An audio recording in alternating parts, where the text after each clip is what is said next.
Neste vídeo nós vamos ver a primeira parte do dossiê Família Xavier, onde vamos mostrar quem é quem na ordem do dia e elucidar aqui quais as funções de cada um dentro deste quebra-cabeça que está envolvendo o maior escândalo da ADEB. Mas antes disso, não esquece de ajudar o baixinho aí com aquele like maroto e, lógico, comentar de qual canto do Brasil e do mundo você me dá a honra de ser acompanhado pela sua pessoa. Compartilhe também esse vídeo com 2 contatos que você tem aí no seu WhatsApp. Tendo feito tudo isso, vamos aqui a um cronograma onde vou explicar qual a função de cada um. E o último, eu vou trazer aqui alguns detalhes peculiares. Bora lá então. Vocês estão vendo aqui esse organograma onde nós vamos trazer nesse primeiro vídeo alguns detalhes peculiares, onde constitui aí pelo menos o primeiro escalão desta família, os 8 irmãos da família Xavier e quais as suas funções. Vamos começar aqui com o presidente, o pastor presidente aí da ADEB, o pastor Orcival Xavier. Além de presidente da ADEB, a Assembleia de Deus de Brasília, é presidente também da Comadebeg, Convenção Assembleia de Deus Brasília e Goiás, inclusive com igrejas em Tocantins. Ele também é nada menos do que o 5º secretário da mesa diretora da CGADB, a Convenção Geral das Assembleias de Deus no Brasil. E aqui eu preciso abrir um parênteses para aquele comentário que eu fiz já em alguns vídeos, onde eu estava ligando o ponto do pastor presidente com a convenção. Não só pelo fato de ele ser um dos integrantes dela, mas pelo peculiar detalhe de que, mesmo ele sendo jubilado, coisa que eu já estou vendo que vai acontecer, mesmo assim, ele ainda vai ser atuante nas Assembleias de Deus. Resumindo, ele vai perder o poder, mas ainda continua sendo alguém muito importante e influente dentro das Assembleias de Deus. Estranho tudo isso, não é? Bom, para quem está dentro desse jogo, sempre vai permanecer assim. E antes que alguns venham me dizer, André Carpano, mas isso é incoerente, porque você está falando que o império vai cair, o dossiê diz sobre a queda do império da família Xavier. Exatamente, mas uma observação que eu preciso fazer aqui de suma importância. O modo como os pastores ligados a convenções pensam é muito diferente do modo que os pastores que são apenas de congregação acabam pensando. O objetivo deles é remover a pessoa do poder e colocar em um outro status onde a pessoa deve obedecer ordens, onde a pessoa não pode dar 1 milímetro fora, porque é compreendido em situações quanto essa de que a pessoa não sabe lidar e administrar os problemas internos. E quando esses problemas saem para fora, acaba resultando na famigerada jubilação. Acredito que ficou um pouco mais claro agora, né? Pastor Manuel Xavier, vice-pastor presidente da ADEB e também 3º secretário da Comadebeg, pastor coordenador do setor 2 e também pastor da congregação Ceilândia Sul. Além de tudo, assessor parlamentar lotado no gabinete do deputado distrital Yolando.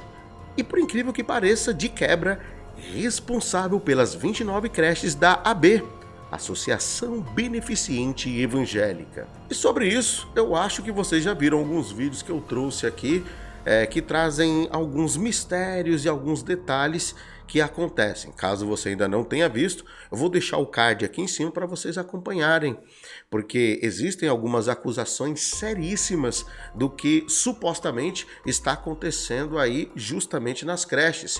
E aqui nós podemos ver que é uma das maiores fatias desse bolo e algo que envolve, inclusive, aquele outro escândalo que nós dissemos no primeiro vídeo sobre a ADEB, que supostamente o pastor teria dado uma porta de emprego para mãe e pai aí de uma adolescente que dizem que, além de passar um Pix para ela, ele tentou, vocês sabem, né, algumas outras coisas bem cabulosas. Não são palavras do André Carpano, é a acusação que rolou. Agora, a gente precisa saber se realmente esse casal aí que são pais desta adolescente, estão trabalhando no momento ou se já trabalharam em alguma dessas creches. E lógico que mais para frente nós vamos voltar no assunto da creche, porque existe ainda um mistério. Por que Cargas d'Água tem um interesse tão grandioso assim em creche? A gente precisa entender aí algumas pontas soltas. Pastor Daniel Xavier, o atual pastor coordenador do Setor 2, que, diga-se de passagem, tem nada menos do que 15 congregações.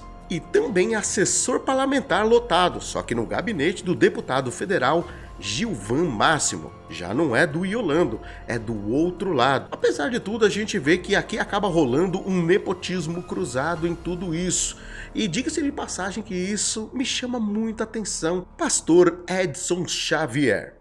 Ele é pastor coordenador do Setor 20, a cidade de Águas Lindas, e também pastor da congregação Jardim Pérola, segundo secretário do Conselho de Ética e Disciplinar da CGADB, e além de tudo, secretário de Relação Institucionais da cidade de Águas Lindas, em Goiás, cidade do entorno do Distrito Federal. Marcos Xavier, pastor da congregação de Guariroba, ligada também ao Setor 2. Leia Xavier, diretora de uma das 29 creches formada em História.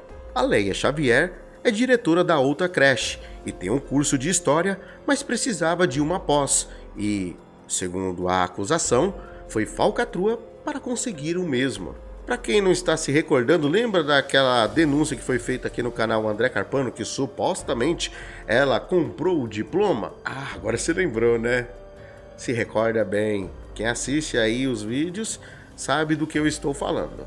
Inclusive, caso você ainda não tenha assistido ou perdido algum detalhe, tem uma playlist dedicada aqui à ADEB, que eu vou deixar, lógico, o card aí no final para quem quiser acompanhar. Leila Xavier. Bom, segundo a denúncia, ela também tem um diploma fake. E Carlos Xavier, ex-deputado distrital, atualmente detido, ou seja, preso pelo cancelamento do CPF de um adolescente. E como eu disse, esse último eu ia dar uma ênfase a mais, porque tem alguns detalhes surpreendentes sobre este bendito ex-deputado. Para quem não sabe, o senhor Carlos Xavier fundou a Associação dos Lotes Repassados, onde ficou sendo o presidente. Ele conquistou nada menos do que 32 terrenos para as igrejas. E segundo uma entrevista que ele cedeu, ele disse o seguinte: fora do mandato, mas não fora da política. E só para vocês não se esquecerem, é esse que a filha, a Deise Xavier, é chefe da Casa Civil com um salário de quase 14 mil reais, como consta nos contra-cheques. E para que ninguém venha dizer também que é mentira do André Carpano, eu vou ler um trecho aqui de uma matéria só para vocês compreenderem alguns pontos aqui que são surpreendentes. Se liga só, de acordo aí com o portal O Globo, criador do Dia do Evangélico e troca de nome, quem é o ex-deputado preso por tirar a vida do adolescente após suspeita de traição? Carlos Xavier foi o primeiro parlamentar distrital cassado na história da Câmara Legislativa do Distrito Federal. O ex-deputado do Distrito Federal, Carlos Xavier, de 62 anos, algumas pessoas dizem que é 61, foi preso nesta última semana pelo homicídio de um adolescente praticado no ano de 2004, quando estava em sua terceira legislatura. Criador da lei que instituiu o Dia do Evangélico, ele foi o primeiro parlamentar distrital cassado na história da Câmara Legislativa do Distrito Federal. O ex-parlamentar foi eleito no ano de 1994, 1998 e também 2002 pelo PPB e pelo PSD também. Ele também foi conhecido como Adão Xavier e ele teve um mandato cassado pela Câmara Legislativa após a denúncia de que encomendou a morte de Everton da Rocha Ferreira, que na época tinha 16 anos. Bom, se esse rapaz estivesse vivo, atualmente ele estaria aí com 36 anos. Porém, infelizmente, acabou aí caindo nessa situação e perdendo a sua vida. E eu sei que muitas pessoas também estão perguntando: ué, peraí, ele tinha outro nome? Mudou o nome dele? Bom, a gente pesquisou muito sobre esse assunto, porque cada um diz uma coisa, mas vamos aqui em uma fonte que está registrada aí na internet, o Wikipedia. Embora não deixe muito claro o motivo, a razão, a causa e a circunstância, mas está aqui. Seu nome de batismo era Adão, porém alterou legalmente para Carlos.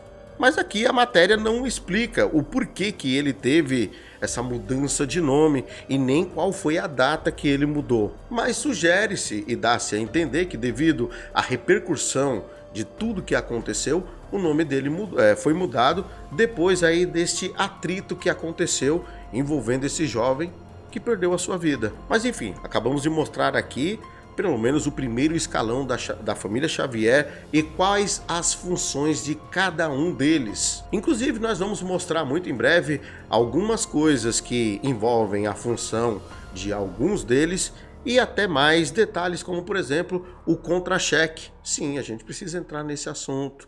Alguns áudios que foram vazados e algumas coisas que estão aí atreladas aos nomes de cada um deles, ou pelo menos da maioria deles. Bom, eu vou ficando por aqui e, como de praxe, vou deixar no comentário fixado os links dos grupos do WhatsApp e Telegram para todos que desejarem receber as notificações de tudo que eu posto aqui e nos meus demais canais. Like se gostou, um forte abraço do Baixinho. Fui!